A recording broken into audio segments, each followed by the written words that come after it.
I own a garden as well. I have a variety of plants that me and my family love growing.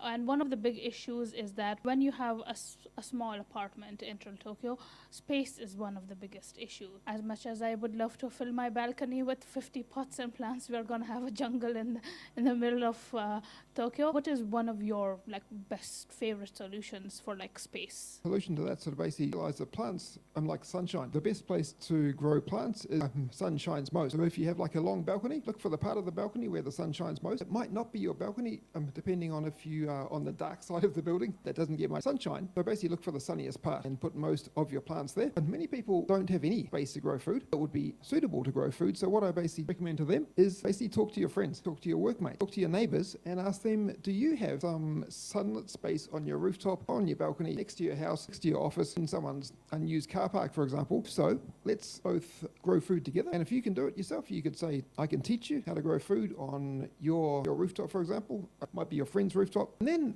just say, hey, let's share the food so that you both learn. You could teach your neighbor, your friend, whatever. And if you grow food successfully, split it. And then if you do that well, share it. Tell other people how to grow food too, to sort of multiply your impact. Also, and one more thing about growing food on the balconies, usually the sun goes over, so elevation's usually really, really important. Many balconies have an outside wall, which creates shade on the floor. So if that's a problem, just put a table outside of your balcony, or even and what I've done at bought from a home store that people normally put books and journals on, I basically set up a 4-shelf system on my balcony, put planter boxes on there, and it gets great sunshine. It's rusting, but sure, whatever. Works. That's the main thing.